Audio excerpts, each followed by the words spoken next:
فرقے واریت اگر ذہنوں میں موجود ہے، وہ تو ہے ذہن کے اندر، جب تک کہ شیعہ سنی مسئلے کا واقعی کوئی حل نہ ہو، اور واقعی حل اس کے بغیر ممکن نہیں ہے کہ ایسے تمام مطبوعات پر پابندی لگے جن میں صحابہ کرام پر، ازواج مطہرات پر رقیق حملے کیے گئے۔ وہ کتابیں یہاں بکتی ہیں، ڈڑلے سے چپتی ہیں، وہ جو کچھ ہے بکواس کرتے ہیں لوگ۔ جب تک جڑ ختم نہیں ہوگی، اب ظاہر بات ہے کہ کوئی سنی معاذ اللہ ثم معاذ اللہ کیا حضرت فاطمہ کی شان کی گستاخی کر سکتا ہے؟ کیا حضرت علی کی شان میں گستاخی کر سکتا ہے؟ کیا حضرات حسنین، حضرت حسن، حضرت حسین رضی اللہ تعالیٰ عنہما، ان کے بارے میں بات کہہ سکتا ہے؟ ان کی محبت جو ہمارے لیے جزو ایمان ہے، لیکن وہ کرتے ہیں۔ وہ حضرت عائشہ پر، حضرت ابو بکر پر، حضرت عمر پر تو شدید ترین، حضرت عثمان پر شدید ترین، اشد ترین، یہ سب کچھ کرتے۔ اب کیا کیا جائے؟ جب تک کہ اس کا معاملہ جو ہے کوئی، وہ ایک دفعہ جو بنی تھی کمیٹی نواز شریف صاحب نے بنائی تھی، اس میں بیک آؤٹ کر گئے جو شیعہ تھے اور کچھ بریلوی بھی، تو وہ ناکام ہو گئی۔ ورنہ اس میں جو میں نے تجویز پیش کی تھی کہ اس کے اوپر 14 سال کی سزا ہونی چاہیے کم سے کم، اگر جو بھی خلفائے راشدین، صحابہ کرام، ازواج مطہرات، ان کی شان میں گستاخی اور نازیبہ باتیں ہوں۔ اگر آپ نبی کے شان میں توہین کرنے پر سزائے موت دینے کو تیار ہیں، تو صحابہ کرام جو ہیں رضوان اللہ تعالی علیہ اجمعین، دین نام ہے ما انا علیہ واصحابی، میرے اور میرے اصحاب کا طریقہ جو ہے وہ اسلام ہے، تو ان کے تحفظ جو ہے ان کی بھی ہونی چاہیے، ان کی عزت کا اور ناموس کا۔ لیکن یہ کہ جب تک یہ نہیں کریں گے تو کیا ہوگا؟ نام بدل جائیں گے، ٹائٹل بدل جائیں گے۔ وہ پھوڑا جو ہے یہاں نکلا تھا، یہاں آپ نے پولٹس باندھ کے اس کو پھوڑ دیا، بہ گیا مواد، وہ پھوڑا کہیں اور نکل آئے گا، اس لیے کہ اندر ڈائبٹیز ہے، آپ کو تو شوگر کا مرض لاحق ہے، تو پھوڑا ادھر نہیں تو ادھر، ادھر نہیں تو ادھر نکلے گا، تو اس سے کوئی حاصل نہیں ہوگا۔ ایک شخص کا کارنامہ، وہ یہودی فتنہ گر، وہ روح مصدق کا بروز، ہر تباہ ہونے کو ہے اس کے جنون سے تار تار۔ اسی طرح وہ عبداللہ ابن سبا یہودی فتنہ گر۔ آج اہل تشیع میں سے بعض حضرات کہتے ہیں کہ یہ عبداللہ ابن سبا یہ تو افسانوی شخصیت، اس کی حقیقت کوئی تھی نہیں، حالانکہ ان کی اپنی کتاب رجال کشی کے اندر اس کا ذکر موجود ہے، اور یہ بھی موجود ہے کہ حضرت علی رضی اللہ تعالیٰ عنہ نے اپنے عہد خلافت میں اسے زندہ جلوایا۔ اس کی وجہ کیا تھی؟ یہ آیا مدینے کے اندر اسلام کا لبادہ اوڑھ کر، اس نے چند عقیدوں کی اشاعت شروع کی۔ سب سے پہلے حضرت علی تو خدا ہے، گاڈ انکارنیٹ، اوتار کا تصور، جیسے ہندوؤں میں ہے رام چندر جی خدا کا اوتار، اور عیسائیت میں بھی پہلے گاڈ انکارنیٹ کا تصور تھا کہ حضرت مسیح خدا کا اوتار، انکارنیشن آف گاڈ۔ تو اس نے کہا کہ حضرت علی تو خدا کا اوتار ہے، خدا ہے۔ نمبر 2، اس نے کہا کہ ہر نبی کا ایک وصی ہوتا ہے جس کے حق میں وہ وصیت کرتا، تو حضور صلی اللہ علیہ وسلم کے وصی حضرت علی ہے، لہذا خلیفہ تو اول روز سے حضرت علی ہے، حضرت ابو بکر، حضرت عمر، حضرت عثمان، یہ تو غاصب ہے، اور حضرت عثمان کی خلافت تھی اس وقت وہ خاص طور پر۔ پھر اس نے جو قبائلی عصبیت تھی اسے بھڑکایا۔ پرانی جو عصبیت چل رہی تھی قریش کے اندر، وہ دو گھرانے ایک دوسرے کے مد مقابل تھے۔ دیکھیے، ایک ہوتا ہے قبیلہ، ایک ہوتا ہے گھرانہ۔ ہمارے پنجاب میں ایک قبیلہ ہے وٹو قبیلہ، اس کے گھرانے بہت سے، مانے کے، لالے کے، سجے کے، شامت کے، یعنی کوئی لالا تھا ان میں سے پڑا، ان کے بیٹے ہو گئے لالے کے، ان کی اولاد، خاندان یہ کہلاتا ہے۔ قبیلہ ہے یہ وٹو قبیلہ۔ تو قبیلہ تھا قریش، اس میں گھرانے بہت تھے، بنو ہاشم، بنو امیہ، بنو تیم، بنو عدی، یہ بہت سے گھرانے تھے۔ تو جوٹی کے دو گھرانے جو تھے وہ بنو ہاشم اور بنو امیہ، ان کے درمیان چپقلش تھی، مقابلہ، مسابقت، اور یہ مسابقت فی الخیر بھی ہوتے تھے۔ اگر انہوں نے غریبوں کو کھانے کھلائے ہیں تو ہم ان سے بڑھ کر کھلائیں گے، اگر وہ حاجیوں کی خدمت کرتے ہیں تو ہم ان سے بڑھ کر کریں گے۔ ان کے اندر یہ مسابقت الخیر تھی، لیکن چپقلش تھی کہ کوئی ہم سے آگے نہ نکل جائے، وہ سمجھتا تھا وہ آگے نہ نکل جائے۔ پر اس شخص نے اس پرانی عصبیت کو تازہ کیا کہ حضور تو بنو ہاشم میں سے تھے، لہذا خلافت حق ہے بنو ہاشم، یہ غاصب تھے۔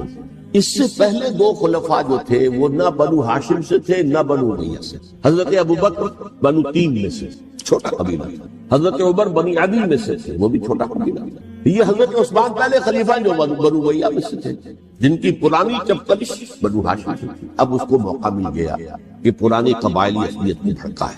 یہ ہے اصل میں اس فتنے کا پس منظر عبداللہ ابن سبا نے جو آ کر پھیلایا، اور اس کی تفصیل میں اس وقت میں نہیں جا سکتا، کیسے یہ فتنہ پروان چڑھا، کیا انہوں نے اسٹریٹجی اختیار کی، کہ یہ کیا کرتے تھے، گروہ بنا کر بھیجتے تھے لوگوں کو کوفے میں جاؤ تو وہاں پر دمشق کے گورنر کے خلاف اور مصر کے گورنر کے خلاف الزامات لگاؤ، اس نے یہ کیا، وہ غبن کر گیا، وہ یہ کر گیا، وہ خیانت کر رہا ہے، وہ رشتہ داروں کو پاٹ رہا ہے، اور عثمان کے خلاف بھی تقریریں کرو رضی اللہ تعالیٰ عنہ۔ دمشق میں جاؤ تو کوفے کے گورنر کے خلاف، کیونکہ دمشق کے گورنر کے خلاف بات کرو گے تو لوگوں کو معلوم ہوگا کہ یہ جھوٹ بول رہے ہیں، لیکن یہ کہ وہاں پہ تم بات کرو کوفے کے گورنر کے خلاف اور مصر کے گورنر کے خلاف اور حضرت عثمان کے خلاف۔ مصر میں جاؤ تو بات کرو کوفے کے اور شام کے گورنر کے خلاف اور حضرت عثمان کے خلاف۔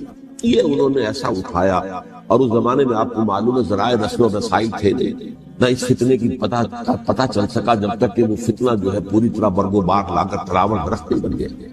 اس کے نتیجے میں حضرت عثمان رضی اللہ تعالیٰ عنہ شہید، اور خلیفہ پھر حضرت علی رضی اللہ تعالیٰ عنہ کو انہی سوائیوں نے، جنہوں نے گھیراؤ کیا، جنہوں نے حضرت عثمان کو شہید کیا، یہی حضرت علی رضی اللہ تعالیٰ عنہ کے دن ہوئے۔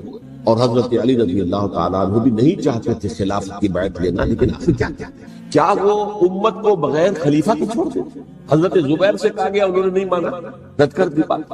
حضرت طلحہ سے کہا گیا، انہوں نے نہیں مانا، حضرت علی سے کہا گیا، اب عشرہ مبشرہ میں سے یہی تو تھے نا، لہذا انہوں نے تسلیم کر لیا، خلافت ہو گئی۔ لیکن اس کے بعد جو خانہ جنگی ہوئی، اس خانہ جنگی کے نتیجے میں نوٹ کر لیجئے کہ 1,00,000 کے قریب مسلمان ایک دوسرے کی تلواروں اور نیزوں اور برچھیوں اور تیروں سے ہلاک۔ یہ ہماری تاریخ کا تاریخ ترین باب ہے۔ 5 سال، 4.5 سال حضرت علی کی خلافت کے اور 6 مہینے حضرت حسن کی خلافت رضی اللہ تعالیٰ عنہ۔ اس سے کیا ہوا کہ ایک طرف تو اسلام کی جو توسیع ہو رہی تھی، تھمتا نہ تھا کسی سے سیل رواں ہمارا، وہ سیلاب ہو گیا، انٹرنل سیبوٹاج ہو گئی نا، آپ کو اندر ہی آپس ہی میں اگر دست و گریبان ہو گئے تو باہر اب کیا توسیع کرتا، وہ توسیع کا عمل ہو گیا۔ اور یوں سمجھیے کہ جیسے ٹرک اگر کبھی چل رہا ہو، بھرا ہوا ہو، لوڈنگ، اور وہ چڑھائی چڑھ رہا ہو، تو اگر کہیں موشن ٹوٹ جائے، ٹرک کو رکنا پڑے، تو ڈرائیور کے جان پر بن جاتی، اس لیے کہ اس کو دوبارہ سٹارٹ کرنا، اور جبکہ وہ چڑھائی پر ہے، انکلائن پر آسان کا خطرہ ہوتا ہے وہ پیچھے جو ہے وہ نہ جائے۔ اور پہاڑی علاقوں میں آپ کو معلوم ہے ذرا پیچھے چلے جانے کا مطلب جو ہے بہت خطرناک جو ہے نتیجہ نکل سکتا۔ بہرحال حضرت علی رضی اللہ تعالیٰ عنہ نے اپنے خلافت میں ایک کام یہ کیا، اب اس کی کیا مصلحتیں تھیں یہ تو انہی کے علم میں ہوگا، ہم قیاس کر سکتے ہیں، میں اس قسم میں نہیں جانا چاہتا۔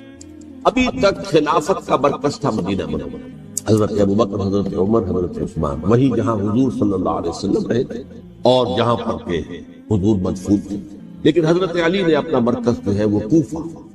اچھا، اس کی ایک ظاہری وجہ یہ سمجھ میں آتی ہے کہ اسلام کا جو پھیلاؤ ہو گیا تھا، وہ سلطنت اتنی وسیع ہوئی تھی کہ مدینہ منورہ بہت جنوب میں اور بڑے صحرا کو عبور کر کے جانا ہوتا ہے۔ کوفہ جبکہ ایسی مقام پر تھا کہ جہاں سے مشرقی راستہ جا رہا ہے ایران کو، عراق کے اندر تو ہے وہ شہر کوفہ، اور پھر ایران و خراسان اور ہندوستان کو راستہ جا رہا ہے، وہیں سے شمال کی طرف جا رہا ہے، شام کی طرف اور ترکی کی طرف، اور وہاں سے پھر یہ کہ مغربی افریقہ کو بھی کنٹرول کرنا، جو شمالی افریقہ کو بھی آسان تھا۔ بہرحال حضرت علی نے کوفہ کو اپنا مرکز بنایا، اور نتیجہ یہ ہوا کہ سبائیوں کا بھی مرکز وہی، چونکہ انہوں نے اپنے آپ کو گردا گرد رکھا حضرت علی کے رضی اللہ عنہ۔ اب ظاہر بات ہے کسی پرٹیکولر پرسن کے خلاف تو کوئی مقدمہ موجود تھا نہیں، بلکہ جب جنگ جمل ہو رہی تھی، ابھی جنگ نہیں ہوئی تھی، حضرت عائشہ، حضرت طلحہ، حضرت زبیر وہ لے کر آئے تھے لشکر اس مطالبے کے لیے کہ حضرت عثمان کے قاتلوں کو سزا دی جائے، قصاص لیا جائے۔ حضرت علی رضی اللہ تعالیٰ عنہ سے گفت و شنید ہو رہی تھی، حضرت علی جو ہے اس پر آمادہ ہو گئے کہ ٹھیک ہے، میں جو بھی قاتلین عثمان ہیں ان کو گرفتار کر کے سزا دوں گا۔ این اسی وقت کوفے کی مسجد کے اندر جو ہے 10,000 کا مجمع کھڑا ہو گیا، ہم سب قاتل عثمان، لو ہم سے بدلہ کاس لو۔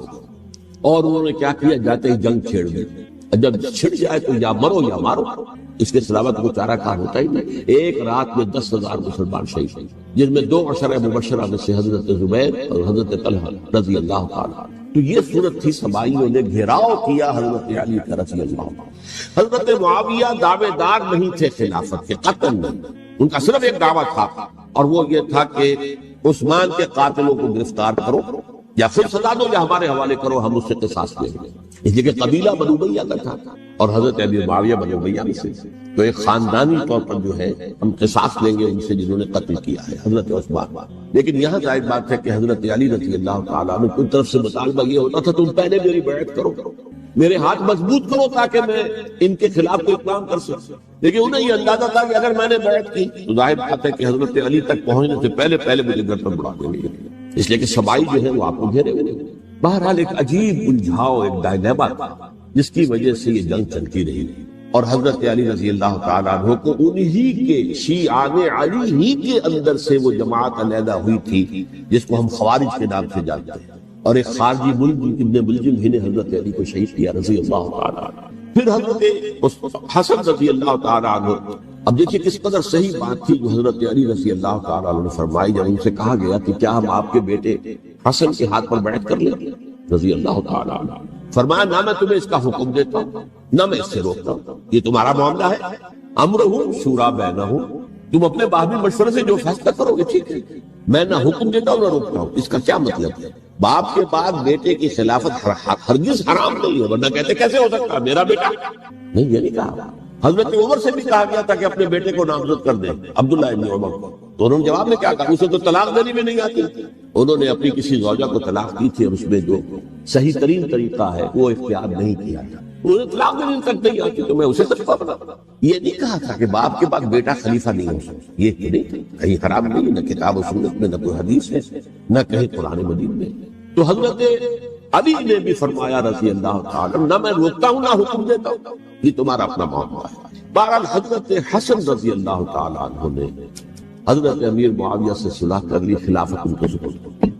دیکھیے میں حضرت ابوبکر، حضرت عمر، حضرت عثمان، حضرت علی کے ساتھ حضرت حسن کے دور خلافت کو بھی خلافت راشدہ میں سے سمجھتا ہوں. اور تبھی 30 سال پورے ہوتے ہیں اس حدیث کے مطابق کہ حضور نے فرمایا خلافت 30 برس رہے گی پھر ملوکیت آئے. تو حضرت حسن کا بہت بڑا کارنامہ یہ ہے کہ اس خانہ جنگی کا دروازہ بند، اور یہ پیشن گوئی تھی حضور کی صلی اللہ علیہ وسلم. حضرت حسن سے جو بچے تھے حضور کے انتقال سے پہلے، میرا یہ بیٹا مسلمانوں کے 2 گروہوں میں صلح کرائے، یہ حضور کی پیشن گوئی تھی، اور وہ پیشن گوئی حضرت حسن کے علم میں بھی ہوگی یقیناً. بہرحال انہوں نے صلح کی حضرت امیر معاویہ کے ساتھ رضی اللہ تعالیٰ عنہ، خلافت ان کے حوالے کر اور کچھ شرائط تھی طے ہو گئی. اللہ حضور کی تو یہ پیشن گوئی جو ہے صحیح ثابت ہوئی کہ میرا یہ بیٹا مسلمانوں کے 2 بڑے گروہوں کے درمیان صلح کراتا. اور سبائیوں نے انہیں تانے دیے، یا عار المومنین، اے مومنوں کے لیے موجب عار، موجب شرم، تم نے بزدلی دکھائی، تم نے امیر معاویہ کو خلیفہ تسلیم کر دیا، تم نے بزدلی دکھائی. معاذ اللہ ثم معاذ اللہ ثم معاذ.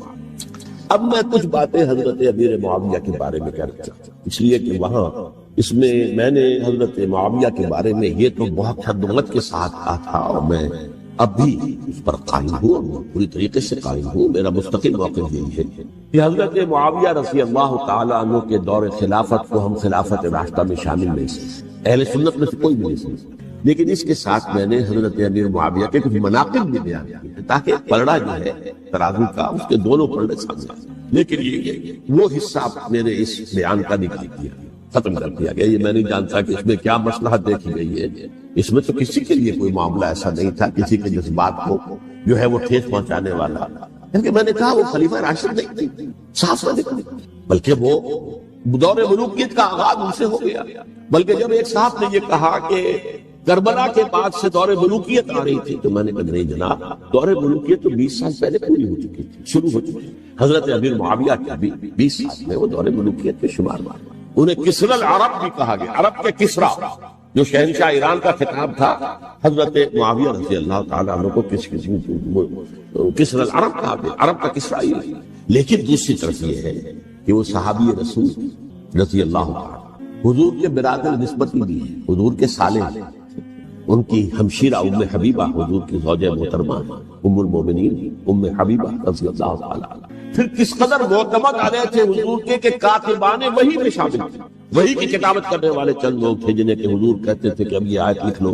ان میں سے ایک امیر معاویہ رضی اللہ تعالیٰ. تو بڑے توازن کی ضرورت ہے. دیکھیے صحابہ کرام کا جہاں تک تعلق ہے، اہل سنت کا موقف یہ ہے کہ صحابہ کلہم عدود، صحابہ سب کے سب نیک نیت ہے، اور ان کی روایت جو ہے قبول کی جائے گی، رد نہیں کی جائے گی، ان پر کوئی جرح و تعدیل نہیں ہوگی، اس لیے کہ ان کا تزکیہ محمد رسول اللہ صلی اللہ علیہ وسلم نے کیا.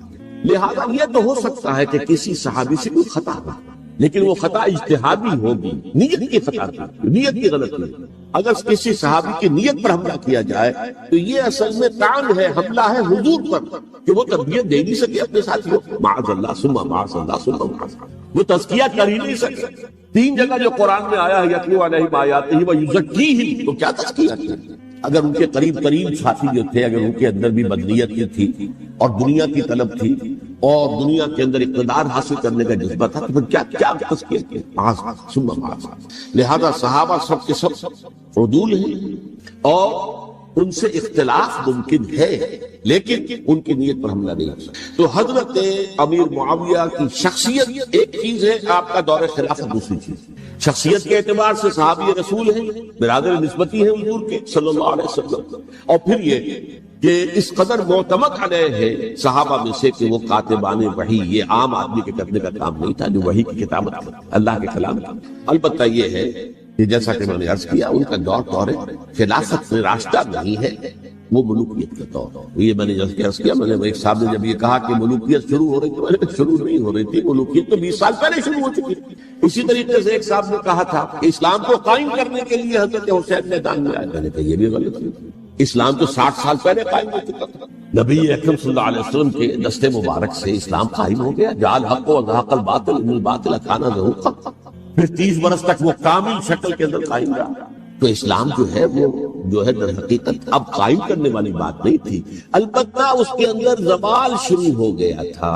اس زوال کے عمل کو روکنے کے لیے حضرت حسین میدان، یہ چیز کو صحیح تاریخی پرسپیکٹو میں رکھنا، تو جس طرح سے دین کو قائم کرنے کے لیے قائم تو کیا محمد رسول اللہ صلی اللہ علیہ وسلم والذین معہ رضی اللہ تعالی عنہ، انہوں نے کیا۔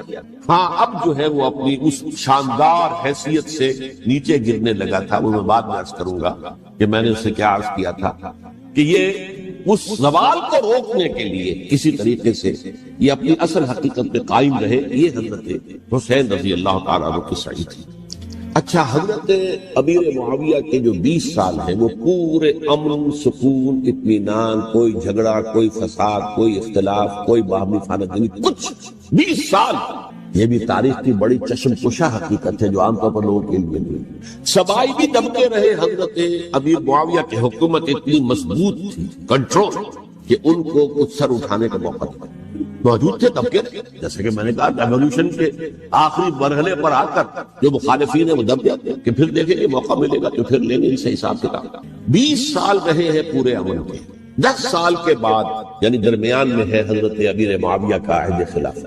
ایک صحابی جو کہ بزرگ صحابہ میں سے ہیں، مغیرہ بن شعبہ رضی اللہ تعالی عنہ، وہ آتے ہیں اور وہ کہتے ہیں کہ دیکھیے امیر المومنین، کتنی بڑی خانہ جنگی رہی تھی مسلمانوں کی آپس میں، اور اب بھی اگر آپ کسی کو نامزد کیے بغیر چھوڑ گئے امت کو تو پھر خانہ جنگی ہو جائے۔ 1 لاکھ اس وقت جو ہے وہ ہلاک ہوئے تھے، نہ معلوم اب کتنے ہیں، لہٰذا آپ اپنی زندگی ہی میں نامزد کر دیجئے کسی کو خلیفہ ولی عہد بنے۔ حضرت امیر معاویہ نے ابتداءً جو ہے انکار کیا گیا، لیکن ان کے دلائل ایسے تھے وزنی، اور میں سمجھتا ہوں کہ وہ بات صحیح تھی جو مغیرہ بن شعبہ نے کہی، اس لیے کہ اب صحابہ کرام میں سے جو کبار صحابہ تھے وہ تو سب دنیا سے رخصت ہو چکے تھے، اب تو یا صغار صحابہ رہ گئے تھے جو حضور کے زمانے میں بچے تھے، حضرت حسن، حضرت حسین، عبداللہ ابن زبیر، یہ بچے تھے یا تو وہ تھے، اور یا بالکل نو مسلم تھے، اور نو مسلموں میں بڑی تعداد وہ تھی جو ایرانیوں کی تھی، شامیوں کی تھی، ادھر کی تھی، ادھر کی تھی، تو ان کو تو ظاہر بات ہے کہ تربیت نبوی سے کیا خلافت راشدہ سے بھی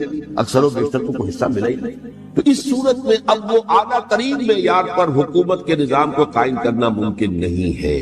کوئی قبائلی عصبیت جب تک حکومت کی پشت پر نہیں ہوگی، حکومت مستحکم نہیں ہوگی۔ یہ گویا کہ ایک جس کو کہتے ہیں کہ حقیقت بینی، واقعیت پسندی، ایک آئیڈیالزم ہے اور ایک ریئلزم ہے کہ آپ فیکٹس آن دی گراؤنڈ کو غور کریں، سوچیں اس کے اوپر اور پھر کوئی فیصلہ کریں۔ اس اعتبار سے پھر حضرت امیر معاویہ نے بات مان لی اور بیعت لے لی لوگوں سے حضرت یزید کے لیے کہ یہ خلیفہ ہوں گے میرے بعد، اس کو ولی عہدی کہتے ہیں۔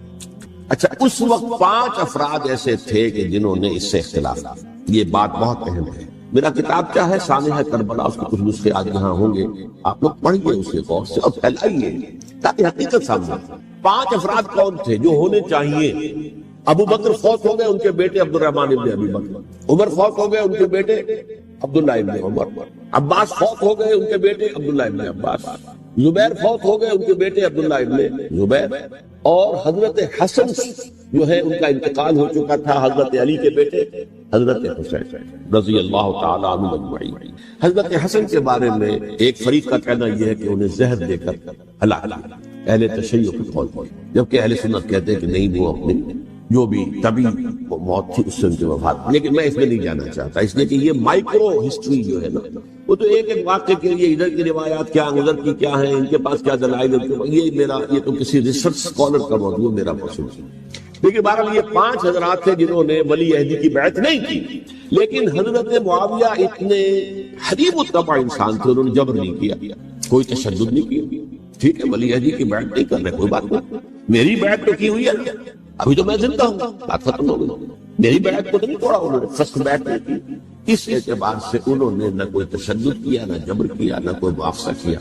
لیکن جب امیر معاویہ کا انتقال ہو گیا، اب ولی عہدی کی بجائے وہ اب خلافت کی بیعت کرتے، سب لوگوں نے بیعت کرتے۔ ان 5 میں سے ایک فوت ہو چکے تھے، حضرت عبد الرحمن ابن ابی بکر فوت ہو چکے رضی اللہ عنہ، 4 تھے، ان چاروں میں ایک اختلاف، 2 کی رائے یہ تھی، عبداللہ ابن عمر، عبداللہ ابن عباس، کہ اگرچہ یہ کام غلط ہوا ہے، اسلام کی روح کے منافی ہوا ہے، یہ بادشاہت کی بنیاد پڑ رہی ہے، لیکن یہ بات ایسی نہیں ہے کہ اس کی بنا پر ہم خانہ جنگی شروع کروا دیں، امت کو خون خرابہ کرنا، فساد کرنا، لہذا انہوں نے بیعت کر لی۔ اب کوئی اگر یہ کہے معاذ اللہ کہ وہ بک گئے تھے یزید کے ہاتھوں، معاذ اللہ ثم معاذ اللہ، وہی بات آپ اختلاف کر سکتے ہیں کہ انہیں نہیں کرنی چاہیے، یہ کوئی رائے رکھے کہ مجھے اختلاف نہ، لیکن ان کی نیت پر حملہ کریں گے تو حملہ محمد رسول اللہ پر ہوگا صلی اللہ علیہ وسلم۔ عبداللہ ابن عمر کون ہے؟ کتنی حدیثیں ان سے جو ہے وہ منقول ہیں۔ عبداللہ ابن عباس کون ہے؟ جنہیں حضور نے جو ہے جن کے لیے دعا کی تھی، اے اللہ فقہہ فی الدین وعلمہ التاویل، اے اللہ اس نوجوان کو دین کا فہم عطا کر اور قرآن کی تعویل اور تفسیر کا علم عطا کر، حبر الامہ کہلاتے ہیں۔ وہ کہیں پیسوں اور ٹکوں کے عوض بن جانے والے نہیں تھے، انہوں نے امت کی مصلحت دیکھی، نیت جو ہے اس پر حملہ نہ کیجیے۔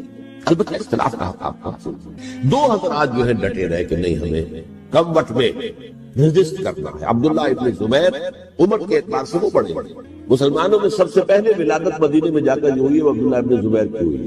ہجرت کر کے جب مہاجرین وہاں پہنچے کچھ عرصے تک کسی کے ہاں کوئی اولاد نہیں ہوئی، تو لوگوں نے تانے دینے شروع کر دیے کہ معلوم ہوتا ہے کہ یہاں آ کر یہ مکے کے رہنے والے جو ہے کمزور ہو گئے ہیں، ان کے ہاں اولاد ہی نہیں ہو رہی۔ پھر عبداللہ ابن زبیر کی ولادت ہوئی ہے، یہ حضرت ابو بکر کے نواسہ، حضور کی زوجہ محترمہ حضرت عائشہ کی بہن، حضرت دیکھیے ابھی نام نکل گیا ہے جی، حضرت اسماء رضی اللہ تعالی عنہ ادہما، یہ ان کے ساتھ تھا، حضرت زبیر کے بیٹے۔ ان کا فیصلہ ہوا کہ ہمیں رجسٹ کرنا ہے کم وقت میں، ایٹ اینی کاسٹ۔ حضرت حسین ابن علی رضی اللہ تعالی عنہ کا بھی فیصلہ ہوا کہ ہمیں رجسٹ کرنا ہے کم وقت میں۔ البتہ ان میں بھی ایک اختلاف ہو گیا، یعنی یہ 2 تو جڑے رہے، ان 2 میں اختلاف۔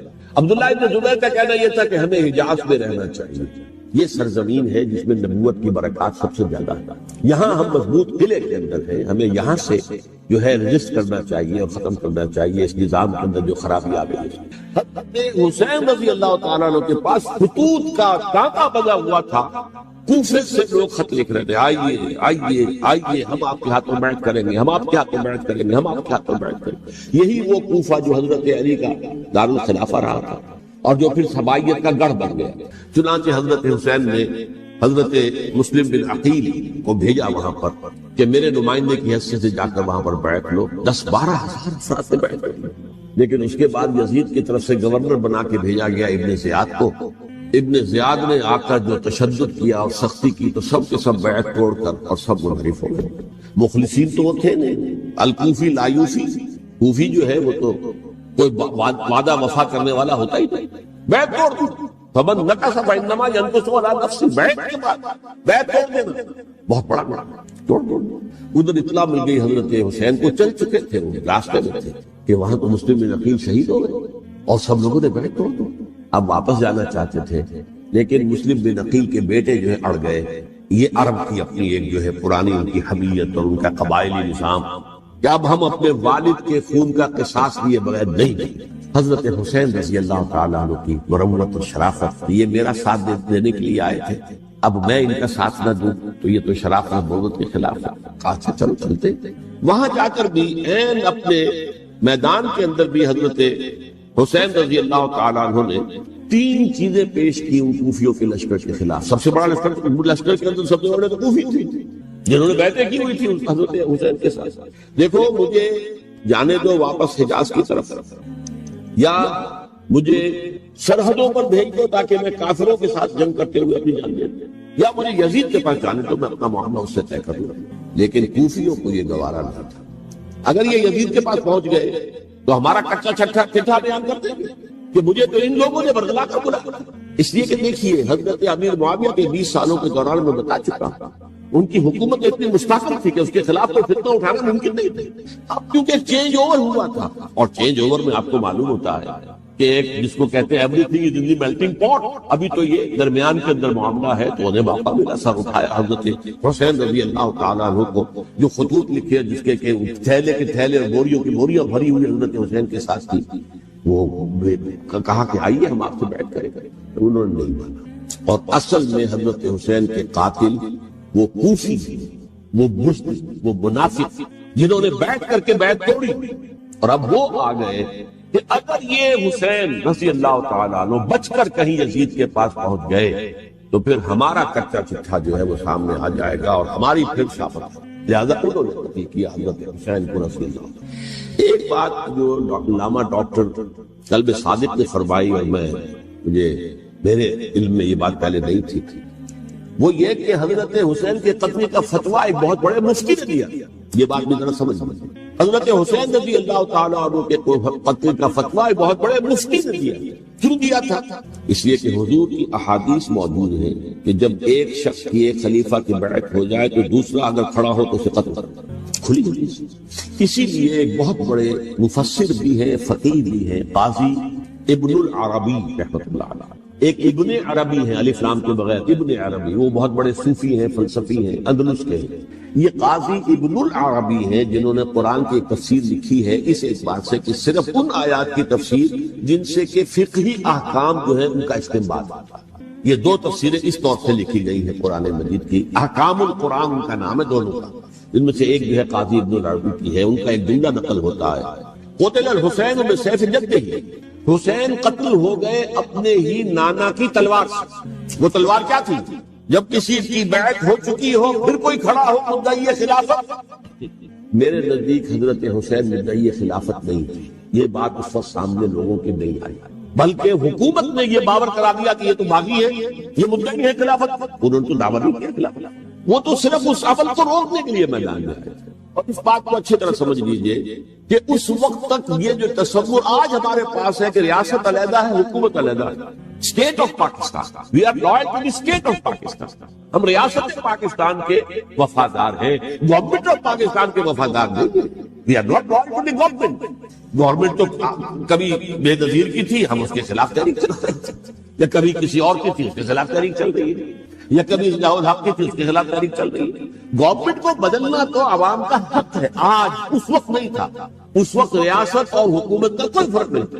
لہذا جو حکومت سے اختلاف کرے گویا کہ باغی ہے. یہ ہے اصل میں وہ پیچیدہ مسئلہ.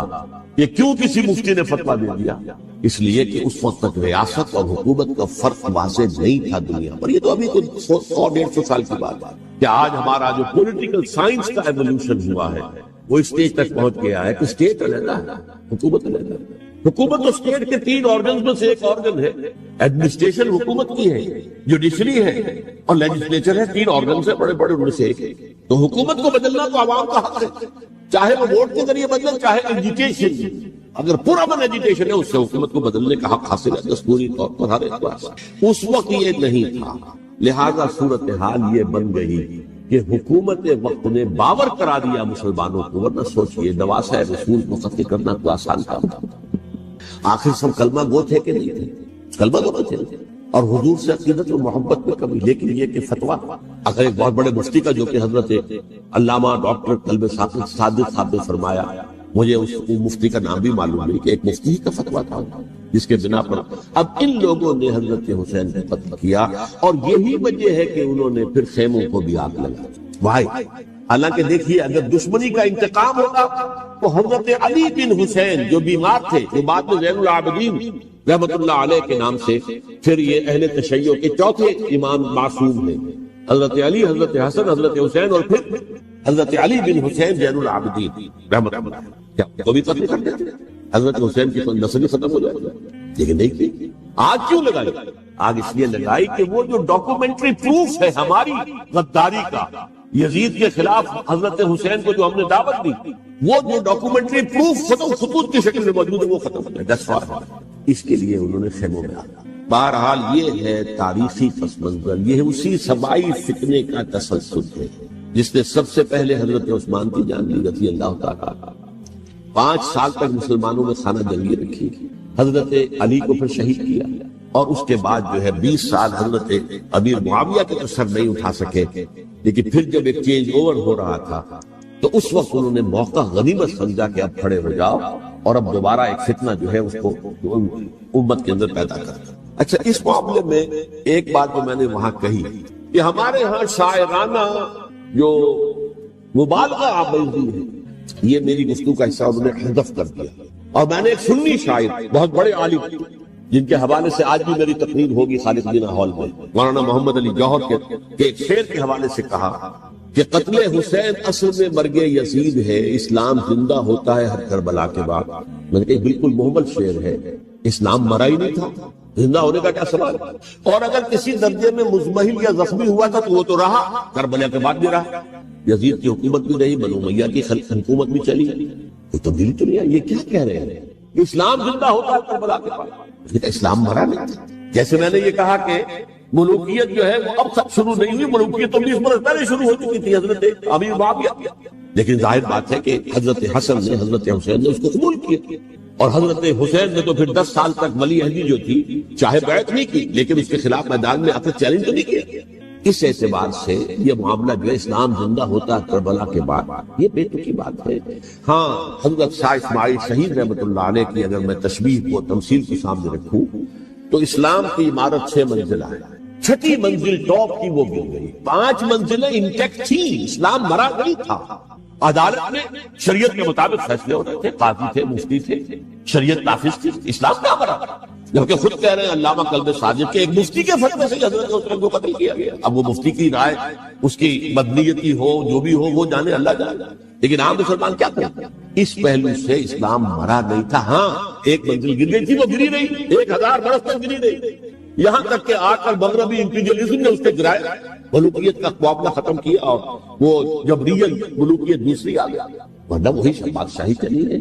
بلکہ دور بنو امیہ میں وہ بادشاہی پوری طرح اس نے بالوں پر نہیں نکالے تھے، اصل بالوں پر تو اس نے نکالے ہیں دور بنو عباس میں آ کر، اور پھر سلاطین جو ہے ترک، جو خلفائے ترک خلفاء ان کا بھی بادشاہت تھی، اور کیا تھا، وہ خلافت تو نہیں۔ تو یہ جو اسلام میں جو بھی نقص واقع ہو گیا تھا، کبھی واقع ہو گئی تھی، وہ جو کتنی برقرار، اس کو بھی تسلیم کیا۔ میں اللہ کا شکر ادا کر کے کہتا ہوں کہ دونوں حضرات، دونوں شیعہ دانشور اور بڑی اعلیٰ سطح کے جو شیعہ عالم تھے، انہوں نے اس بات کو تسلیم کیا اور میری اس بات کو چیلنج دیتی۔ اصل میں تیسری بات میں نے یہ کہی کہ دیکھیے حضرت حسین رضی اللہ تعالی عنہ کی اس شہادت کے بعد، اس کے بعد واقعہ حرہ بھی ہوا، جو واقعہ کربلا سے بھی بعض اعتبارات سے زیادہ بھیانک اور زیادہ گھناؤنا واقعہ بنو امیہ کی تاریخ ہے، جس کو لوگ جانتے ہی نہیں۔ مدینہ کے کچھ لوگوں نے بغاوت کی اور انہوں نے اس کے خلاف فوج بھیجی، اور فوج کو جو مدینہ فتح کر لیا، 3 دن کے لیے حلال کر دیا، جو چاہو کرو، یہاں جسے چاہو مارو، جسے چاہو لوٹو، جس کا گھر چاہو برباد کرو، جس عورت کو چاہو رحم کرو، اور یہ مدینہ النبی کے اندر ہوا۔ تو کاٹ کھانے والی ملوکیت کے اندر بہت سے واقعات ہیں۔ عبداللہ ابن زبیر کھڑے ہوئے، انہوں نے حکومت قائم کی تھی، لیکن یہ کہ وہ تو 6 سال کے لیے کامیاب بھی رہے، ایک حکومت قائم کی، بنو امیہ کے ہاتھ پر بیٹھنے کی، بالآخر ان کی حکومت بھی ختم ہوئی۔ پھر حضرت زید کھڑے ہوئے، انہوں نے بغاوت کی، وہ بھی ناکام رہے۔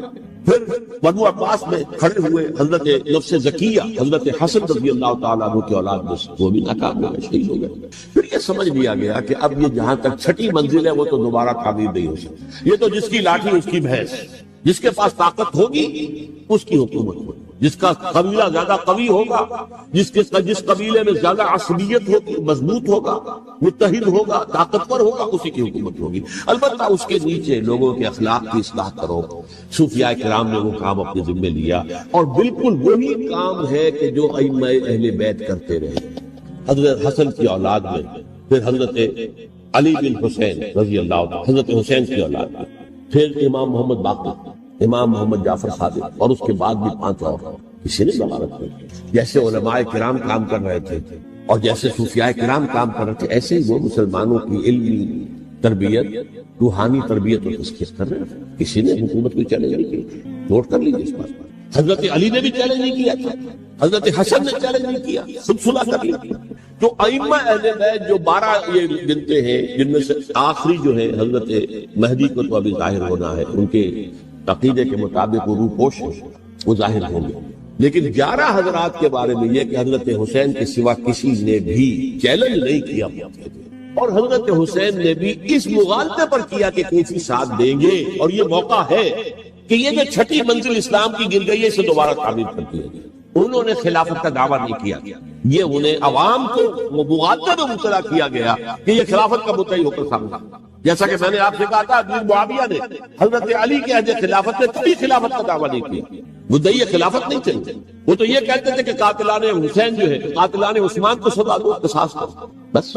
اسی طرح حضرت حسین نے بھی، اب دیکھیے اس ضمن میں اس میں کوئی شک نہیں ہے، حضرت حسین رضی اللہ تعالی عنہ کی جو شہادت ہوئی ہے، ان کے ساتھیوں کی، اعزاء و اقارب کی، تاریخ انسانی میں یہ عزم، ہمت، شجاعت، مثابرت، صبر، استقلال، استقامت، اس کی بہت روشن مثال ہے، بہت روشن مثال۔ لیکن اس سے تاریخ کی رفتار پر کوئی اثر نہیں۔ وہ جو ملوکیت آ گئی تھی وہ اور گہری سے گہری ہوتی چلی۔ واقعہ کربلا کے بعد تو واقعہ ہر ہوا میں نے گنوا دیا، اس سے زیادہ تو میرے خیال میں کہ اور ہمارے لیے لائق شرم جو ہے وہ واقعہ ہے ہی نہیں اس پہلو سے۔ لیکن حضرت حسین کا ایک، اب ان کو یہ کہ میں، مطلب یہ کہ اگر میں ان کے ہاتھ پر بیعت کر لیتا ہوں، جو کہ اس وقت سامنے موجود تھے، کہ یزید کی بیعت تمہارے ہاتھ پر کرتا ہوں، تو گویا کہ اپنے آپ کو سرنڈر کر دیتے۔ وہی خطرہ جو امیر معاویہ کو تھا کہ مجھے وہ تو پہنچنے بھی نہیں دیں گے علی تک رضی اللہ تعالیٰ عنہ، اور مجھے پہلے ہی شہید کر دیں گے۔ یہی خطرہ حسین کو تھا رضی اللہ تعالیٰ عنہ کہ مجھے یزید تک پہنچنے نہیں دیں گے، پہلے قتل کر دیں گے۔ اور ویسے بھی یہ ایک شرافت، مروت اور حمیت اور غیرت اور عزت نفس کا تقاضا بھی تھا کہ بھائی معاملہ ہے یزید کا، میرا مجھے وہاں جانے دو، اللہ اللہ کرتا، یو کین اسکورٹ می، میرے دائیں بائیں چلو تاکہ میں کہیں اور بھاگ نہ جاؤں تمہارے خیال میں، مجھے وہاں پہنچا دو، میں وہاں پہ جا کے سے معاملہ کروں گا۔ لیکن انہوں نے قتل کیا، اصل قاتلان کوفی، وہی سبائی۔ البتہ یہ ہے کہ اس واقعے کی جو یادگار ہے، اس میں کوئی شک نہیں کہ اس نے مسلمانوں میں سے ایک گروہ کے دل میں قربانی اور شہادت کا جذبہ بہت پیدا کرتا ہے، اس میں کوئی شک نہیں۔ اور جس طریقے سے کہ عاشورہ محرم میں یاد منائی جاتی ہے، جس طریقے سے اس نے اہل تشیع کے اندر قربانی کا جذبہ بے انتہا پیدا، اگرچہ وہ جذبہ بروئے کار نہیں آتا، اس لیے کہ ان کے ہاں یہ عقیدہ ہے، یہ طے ہے کہ جب تک حضرت مہدی ظاہر نہیں ہوں گے ہم کسی کے خلاف بغاوت نہیں کریں گے۔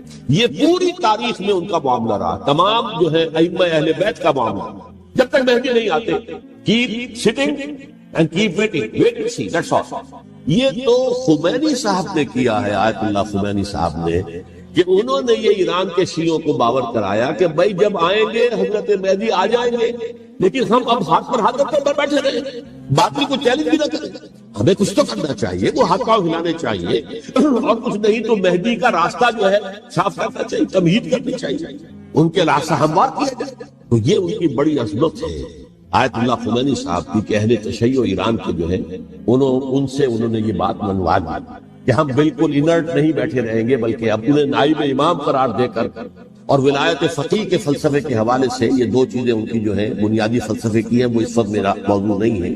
انہوں نے عوام کو ایسا کھڑا کیا ہے کہ 20,000 سے لے کر 30,000 کے درمیان انسانوں نے جانے دی، عورتوں کے جلوس نکلے، تیر خار بچہ گود میں ہے عورت کے، اور گولی کھا رہی ہے، مر رہی ہے، گر رہی ہے۔ اب سوچیے زندگی کتنی عزیز ہوتی ہے، اور چیر خار بچے کے لیے ماں کی جو زندگی ہے، اس ماں کو اپنی زندگی کتنی عزیز تر ہوگی کہ اپنے لیے نہیں تو اس بچے کے لیے مجھے جینا ہے، لیکن نہیں، بولیے کھائیں گے؟